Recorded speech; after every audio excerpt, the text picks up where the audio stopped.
আকাশবাণী কলকাতা গ্রামীণ সংবাদ পড়ছি সৃজিত মুখোপাধ্যায়। যেসব ক্লাব গত বছর দুর্গাপুজোর অনুদান পুজোর জন্য রাজ্যের দেওয়া টাকার খরচের হিসাব এখনো পর্যন্ত দিতে পারেনি, তাদের অনুদান দেওয়ার উপর নিষেধাজ্ঞা জারি করেছে কলকাতা হাইকোর্ট। দুই বিচারপতি সুজয় পাল ও স্মিতা দাসদের ডিভিশন বেঞ্চ নির্দেশ দিয়েছে, চলতি বছর বিজয়া দশমীর এক মাস পর সব ক্লাবকেই রাজ্য পুলিশের মহানির্দেশক ও কলকাতা পুলিশ কমিশনের কাছে টাকা খরচের ইউটিলাইজেশন সার্টিফিকেট দিতে হবে। সামগ্রিক খাদ্য নিরাপত্তা নিশ্চিত করার পাশাপাশি দামের কৃত্রিম ওঠানামা নিয়ন্ত্রণ করতে কেন্দ্রীয় সরকার গমের মজুতদারির নতুন সীমা বেঁধে দিয়েছে। এই সীমা সমস্ত রাজ্য ও কেন্দ্রশাসিত অঞ্চলের সমস্ত পাইকারি ও খুচরো বিক্রেতা, মজুতদার ও সরবরাহকারীদের ওপর প্রযোজ্য হবে। উপভোক্তা বিষয়ক খাদ্য ও গণবন্টন মন্ত্রকের দেওয়া তথ্য অনুযায়ী মজুতদার ও পাইকারি বিক্রেতারা আগের ৩,০০০ মেট্রিক টনের পরিবর্তে সর্বোচ্চ ২,০০০ মেট্রিক টন গম মজুত করতে পারবেন। খুচরো বিক্রেতাদের জন্য গম মজুতের সর্বোচ্চ সীমা নির্ধারণ করা হয়েছে ৮ মেট্রিক টন। সমস্ত বিক্রেতাকে প্রতি শুক্রবার গমের মজুদ ভাণ্ডার সংক্রান্ত সর্বশেষ তথ্য পোর্টালে আপলোড করার নির্দেশ দেওয়া হয়েছে।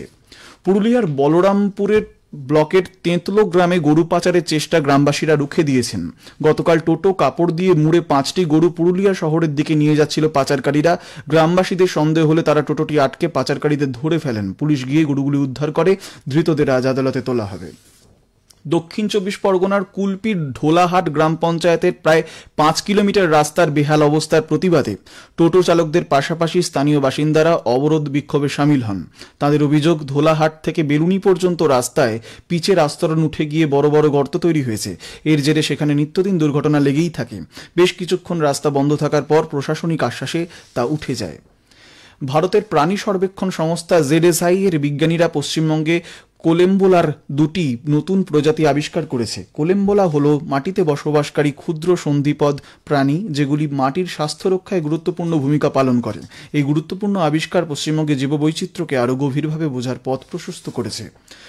নদিয়ার কৃষ্ণনগরে যুবকের গুলিতে ঈশিতা মল্লিক নামে এক কলেজ ছাত্রীর হত্যার ঘটনায় পুলিশ এখনো পর্যন্ত অভিযুক্তকে গ্রেপ্তার করতে পারেনি। তার সন্ধানে চলছে জোরদার তল্লাশি। এদিকে গতকাল ঈশিতার বাড়িতে পুলিশের পক্ষ থেকে এক বিশেষ পাহারা বসানো রয়েছে, সংগ্রহ করা হয়েছে নমুনা।